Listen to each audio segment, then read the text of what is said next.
ini di saat gue lagi di dalam angkot gue ngamen, mereka masukin HP, entah dompet atau apa, anaknya sendiri yang kecil dipegang, takut gue apa-apain itu. Kayak abis ngeliat maling lah. Gitu. Kayak gimana, kayak ngeliat maling, kayak ngeliat setan. Jepang itu kan budaya perlawanan melalui politik. Jadi tidak ada perlawanan dengan angkat senjata, mereka melawan dengan fashion, ideologi, musik, gaya hidup.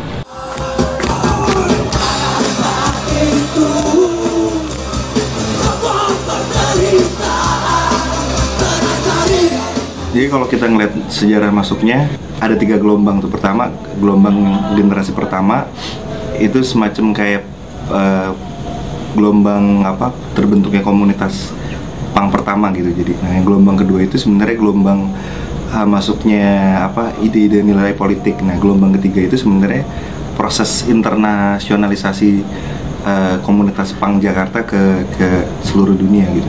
Nah, kalau di gelombang pertama itu sebenarnya apa yang pertama masuk dari punk itu adalah dari musik dan dari fashionnya, karena itu hal yang paling mudah untuk orang attach atau bisa senang dengan itu.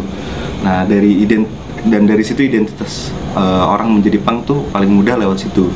Nah, pada prosesnya dari proses pembentukan komunitas lewat jaringan itu akhirnya sampai pada proses transisi di mana ada value-value di mana punk dipahami bukan sebagai sebatas kesenangan bermain musik atau apa, tapi juga sebagai satu value yang punya nilai politiknya.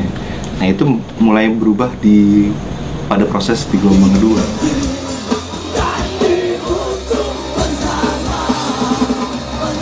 Anak punk sadar bahwa punk itu ada dimensi politiknya, itu lewat 2 hal. Pertama lewat musiknya atau band-band yang sifatnya politis, itu aliran genre-nya tuh ada crusty punk, ada anarko punk, ada hardcore punk dan yang lainnya. Nah, itu inspirasi pertama dari era tahun 80-an dan 90-an, band-band seperti Crash, Havoc dan yang lainnya. Nah, yang kedua band-band ini gitu yang di barat ini mereka juga muncul di majalah-majalah Proven Existence itu. Jadi 2, satu majalah, satu juga dari musiknya.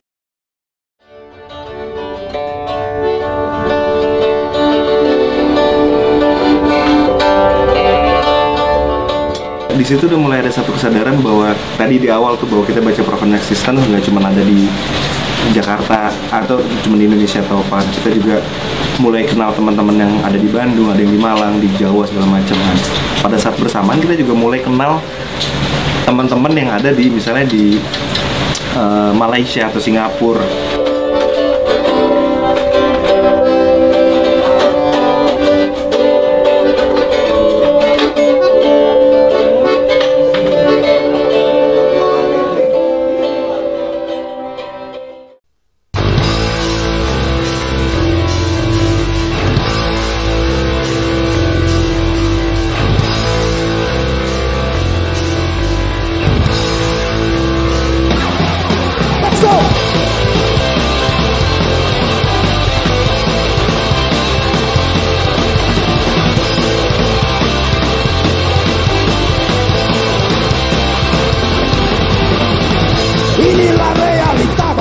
Biasanya ya kayak mabok-mabokan atau mungkin minta duit dengan cara yang memaksa.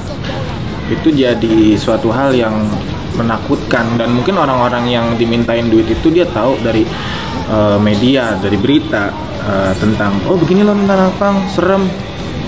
Ternyata ya stigma itu terbentuk di otak-otak masyarakat yang kurang paham tentang punk gitu.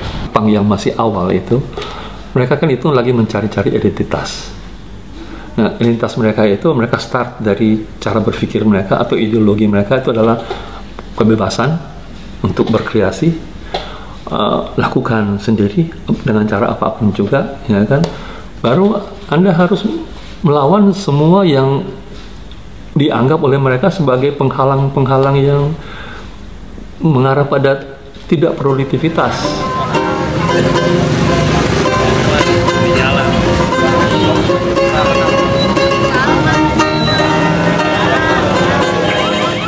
Kita makan dari mengamen, mungkin dengan cara tidak memaksa, dengan cara yang lebih sopan terhadap orang yang udah tahu minta duit sama orang, bahwa ya sopan gitu loh. Karena memang budaya Indonesia, tata krama Indonesia terkenal dengan kesopanan gitu. Penyebabnya mungkin referensi atau apa, mereka belum ketemu langsung sama si pelaku yang dibilang pang itu. Jadi selama ini mungkin masih dapat informasi dari koran atau dari film, dari televisi yang sering menyudutkan teman-teman. Kenapa masyarakat hanya melihat kok mereka ini melawan arus yang hukum yang ada ya kan, dan mereka selalu dikaitkan dengan pertama narkotik, free sex, baru dan lain sebagainya ya kan, umpamanya broken home. Yang salah di sini sebenarnya kalau kita lihat sistem pendidikan di rumah yang tidak mengajarkan pada anak untuk bisa mampu memenuhi sendiri. Beberapa keluarga yang saya amati, kenapa kalau Anda bisa lakukan sendiri, kenapa Anda mesti suruh orang lain? Ya kan? Awalnya dari situ. Nah, herannya kenapa mereka bisa ketemu di kelompok pang, ya kan? Nah, susahnya di Indonesia itu adalah begini. Orang tua Anda dokter, maunya Anda jadi dokter, padahal Anda pengen jadi seniman. Ya kan, Anda berontak, Anda masuk ke pang, Anda jadi seniman jalanan. Ya kan, kenapa? Karena struktur di dalam masyarakat itu, keluarga itu sangat itu. Bagaimana dengan kelompok yang miskin? Tidak punya sama sekali apa-apa. Mereka mau berkreasi tidak ada. Satu-satunya yang ada ya pada waktu pang memberikan alternatif, bergabunglah kami. Anda bisa menjadi seorang seniman, satu waktu Anda menjadi seorang yang terkenal, ya kan? Yang paling mendasar harus dipahami dalam konteks bermasyarakat dengan pang adalah pang itu akan selalu hadir di saat dimana satu masyarakat ada satu ketimpangan sosial dan ketidakadilan yang harusnya menjadi tanggung jawab negara dan pengampu atau stakeholder yang harusnya ngurusin rakyat. Nah, kalau selama hal ini tidak akan pernah bisa diselesain, pang akan selalu ada. Dia akan muncul sebagai satu respon dari masyarakat yang tidak diurus oleh orang-orang yang harusnya mengurus. Yang kuat selalu berkuasa, yang lemah pasti merana.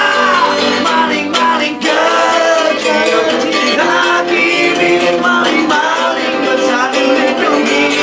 Maling-maling kecil dihakimi, maling-maling besar dilindungi. Maling-maling kecil dihakimi, maling-maling besar dilindungi. Maling-maling kecil dihakimi, maling-maling besar dilindungi. Daripada kita hanya sebatas nongkrong-nongkrong di jalan dan segala hal yang kemudian akan hilang, nggak tahu cenderungannya seperti apa gitu. Nah, akhirnya yuk kita buat tempat ini juga untuk bareng-bareng gitu loh, untuk kita saling belajar, saling mengkritisi gitu loh, segala hal-hal ya pengalaman hidup yang kita terima seperti itu. Maling-maling kecil dihakimi. Dulu tuh temen-temen karena sering ketemu di jalan, di acara musik, di acara aksi-aksi lagi pasca rezim Soeharto kan, tuh auranya kan lagi wah. Nah kebetulan teman-teman juga melihat potensi kayak teman-teman suka main musik, ya udah kita bikin ya untuk bersuara juga gitu, untuk nyampein pesan lewat musik gitu. Kebetulan spirit punk rock tuh buat para demonstran tuh kayak kuat gitu. Jadi oke, terus dan dari situ kita ada kebutuhan lagi gimana kita punya satu wadah, punya satu tempat di mana kita bisa sharing, bisa belajar bersama di situ. Nah, Akhirnya buatlah Taring Babi.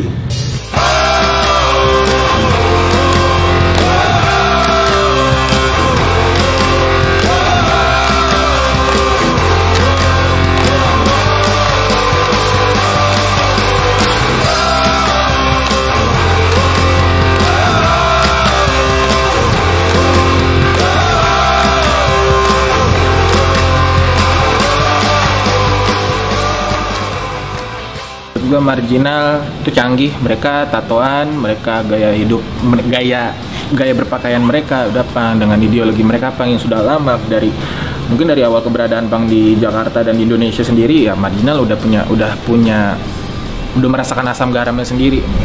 Dan positifnya lagi tambah marginal ya mereka bisa bareng sama masyarakat, bisa bersatu, tidak ada lagi punk yang eksklusif. Mereka bisa merangkul anak-anak punk, gembel, semua yang mungkin orang-orang yang nggak punya pekerjaan di sekitar mereka, di sekitar lingkungan daerah-daerah Depok dan Jakarta Selatan, Jagakarsa sana, untuk memberikan sebuah penyuluhan lah agar lo bisa bertahan hidup DIY dengan yang mereka berikan dengan cara yang positif ya, kayak tadi bikin sablon lah, terus cungkilan kayu itu udah bisa bikin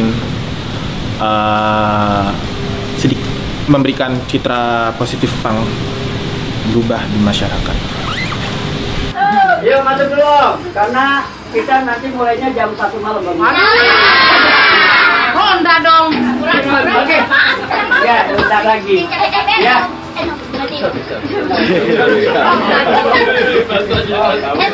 Tamunya udah datang, mana nih?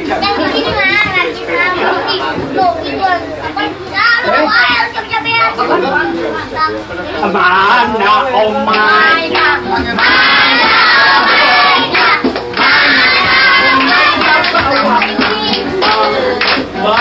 Oke, lombanya yang bisa geret omai bawa mobil bawa ke sini. Nah, si masyarakat setempat ya awalnya menolak terutama ya kaum bapak-bapak ya khususnya untuk takut anak-anaknya ikut mereka gitu. Ya ada berapa bulan dikasih waktu 3 bulan, akhirnya warga saya menerima. Warga sini ya terima-terima aja ya, karena orangnya itu bermasyarakat ya, saling membantu dari sini. Pokoknya dia tuh emang tampangnya begitu, tapi hati itu lebih baik daripada kita. Emang tampangnya begitu ya, tapi hatinya tuh lebih baik daripada kita. Pokoknya dia rajin nyumbang gitu, donatur deh. Pokoknya kalau ada apa-apa kita ini dia. Ngeleburnya tuh ya sederhana, aktivitas di masyarakat aja. Kayak misalnya ada perbaikan jalan, bikin lapangan bulu tangkis, bikin lomba 17 Agustus tiap tahun gitu, bikin jembatan, terus mau masak-masak bareng gitu, sama ibu-ibu. Dan kebetulan kan emang rutinitas setiap tahun di sini sama ibu-ibu kan, ulang tahun 22 Desember ibu-ibu kumpul di Taring Babi sini, masak bareng, habis itu makan bareng gitu. Metode yang kemudian kita gunakan karena berasal dari pengalaman sebelumnya adalah apa? Kita ada di sini tengah masyarakat ini, kita yang ingin belajar kepada masyarakat gitu, mengenai satu ilmu kehidupan itu ya. Kita yang mau belajar, kita yang datang untuk mau belajar, bukan untuk ngajarin masyarakat. Ya, yang menarik di sini gue bisa banyak dapat hal semacam gue bisa nyablon, pengetahuan tentang cukil, dan juga banyak gue bisa dapat teman-teman dari luar negeri, dapat pengalaman baru. Ya, siapapun teman-teman bisa mengakses secara bebas yang apapun ya, semua yang ada di sini. Hanya sebatas untuk tinggal kan, itu berteduh dari hujan gitu, dari panas, atau dia mau belajar beraktivitas, memiliki kelebihan menyablon, bermusik gitu. Mungkin mau buat musik dengan recording, terus bikin woodcut carving ya, atau cukilan seni cetak cukil gitu ya. Dan banyak hal yang bisa ditawarkan ini, dan semua memang untuk ya kita sadar, kita buat ini secara sadar gitu. Secara sadar kalau untuk berbagi sama teman-teman. You ready get food? Yeah. We cooking. Oh, I take food also. I take tahu and oncom. Oncom.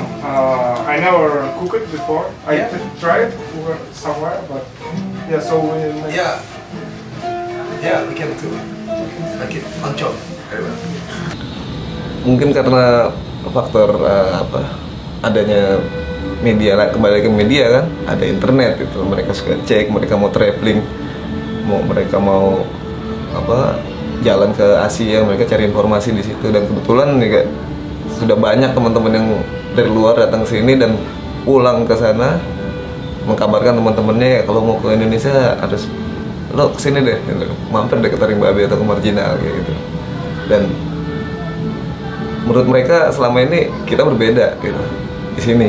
Berbedanya kita bisa berbaur masyarakat gitu. Teman-teman kecil tetangga-tetangga sini kita bisa main bareng, nyanyi-nyanyi bareng, interaksi sama masyarakat kita juga sudah sangat harmonis gitu. Banyak ada dari Rusia, Jepang, macam-macam ya suka lapor ke sini ya. Jadi ya boleh seperti Lebaran juga ada nggak ikutan, berbaris ke rumah saya ini ikut gitu. Acara-acara yang lainnya juga ikut.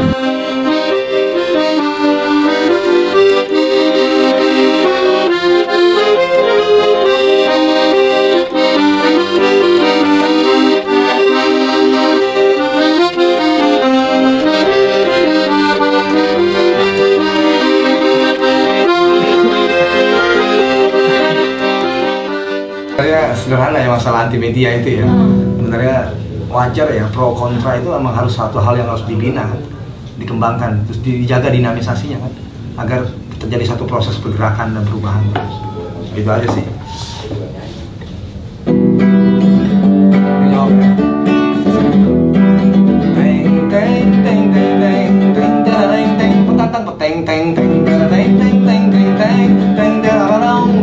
Oi, kata siapa? Bangga boleh masuk TV. Pasal berapa? Bangga boleh. Ketidakmajuan bangsa ini ya karena pola-pola pikir yang semacam itu. Ya kita sih fan-fan aja. Kita terima-terima aja. Gitu. Artinya alasan lo emang dari mana berangkatnya? Dari mana ada aturan enggak menolak media dari mana? Pasal berapa? Ya, terus dari tuan besar siapa yang bicara itu gitu. Bukan kampang itu no God no master. Apa bukan tuan itu adalah be yourself, pang itu ya. Jadi dirimu sendiri. Jadi tidak ada satu aturan yang mengatur. Kalau kemudian di pang itu sendiri ada aturan, maka bukan pang lagi namanya. Lari dan sembunyi, sistemnya yang membodohi, bisa di mana saja terjadi. Mungkin di televisi atau di dalam radio, mungkin juga di dalam lingkungan kita atau di mana-mana. Kata siapa? Bangga boleh masuk TV. Pasal berapa? Bangga boleh masuk radio. Masa sih, napasi, urus ajalah diri sendiri. Gak perlu belaga kayak Pak Polisi. Boleh, Pak Leko boleh. Monggo. Kalau pang luar negeri boleh ya. Masuk TV, membuat film, bebas-bebas aja. Kalau buat orang atau bangsa kita sendiri nggak boleh. Kayak kita hidup di zaman pitung ya. Muke gile.